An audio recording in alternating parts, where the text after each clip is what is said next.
Glenn Close. Put our boy here. I watched him, revolving through the whole program, and I'm thinking, who modeled for that?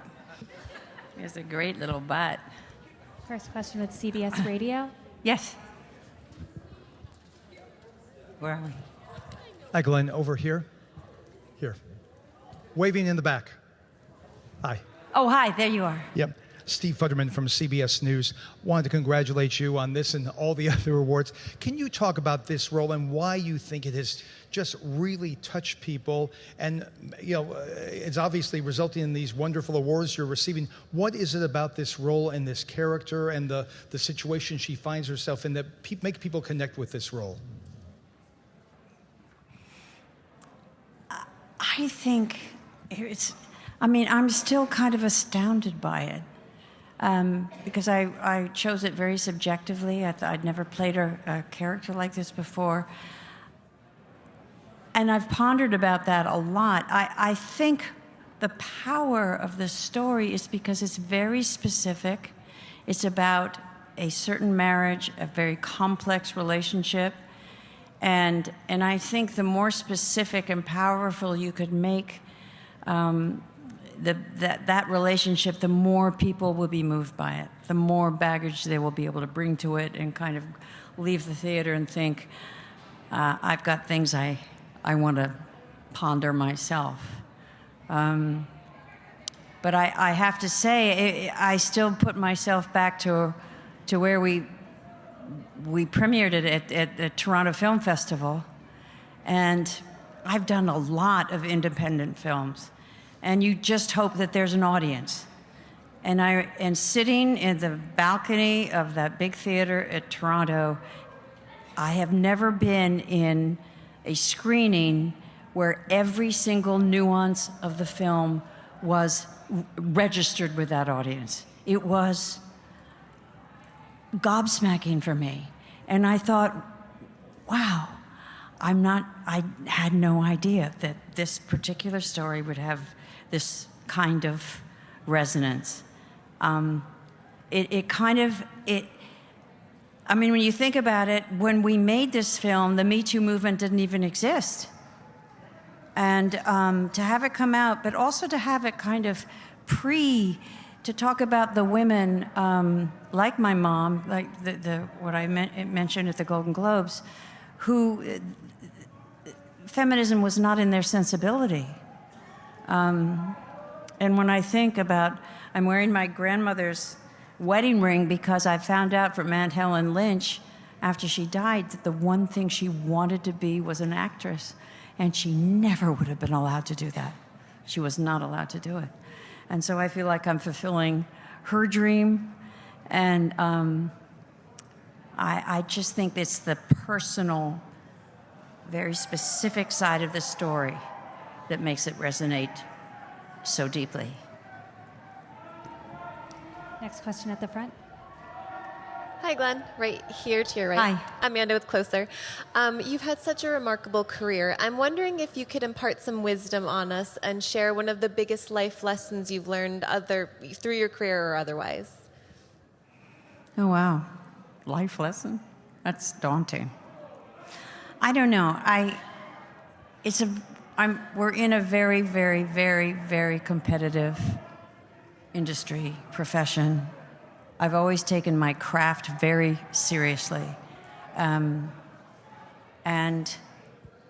I've always felt that I had to make my choices for very personal reasons, for very subjective reasons.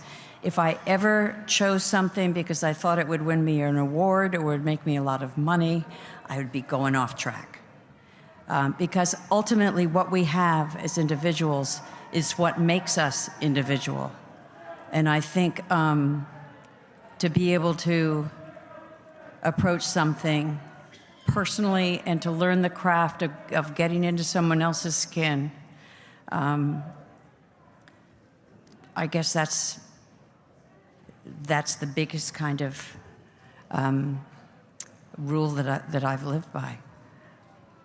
if I think it's good, I hope there's enough other people who also think it's good and that will go see it. All right, now the last question with Twitter. Hi, Glenn. Right here. Hi. Hi, I'm Keaton. So this is a question from one of your fans on Twitter, G.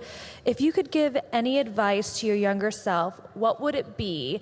And To my beyond younger self, to to your me? younger self, and beyond that, if there's anybody you didn't get to thank on stage, we have a thank you camera right there. As soon as you answer the question, you can throw those thank yous there. Well, first of all, no one does it alone.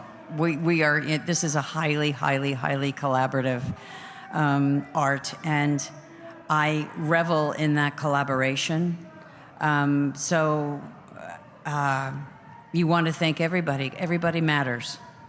Even the driver that I had in Glasgow mattered. Martin, he was fabulous. I also have to say, Kevin Huvain and Franklin Latt and CAA, they believed in this project, and over the 5 years that I was attached to it, we never wavered. And I had absolute support from them. I have to say, Michael Barker and Tom Bernard of Sony Classics, I would not be standing here today without them. They handled this movie beautifully. Michael saw it in Toronto, and he knew exactly how he wanted to present it to the world.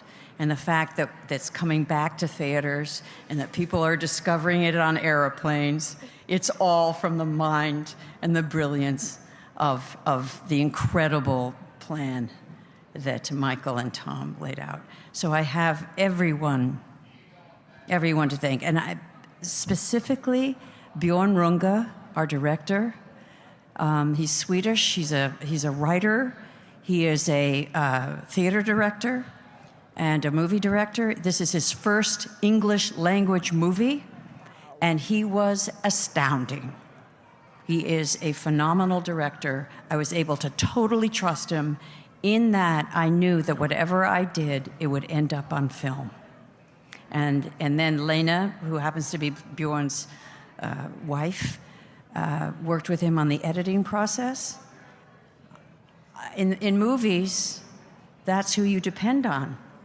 In stage, it's yours. In movies, it's how you're shot, how you're lit, and how you're edited. And so this represents everyone. And I also have to thank my daughter, Annie Stark, who played the young Joan, who I think brilliantly laid down the foundation of that character. And it was incredibly moving to me. It was hard for her to decide to be in a movie playing a young version of her mom, kind of. But when I saw what she did, I'm so deeply proud, and I have her to thank as well. Thank you. Thank you. Thank you. That was the last question.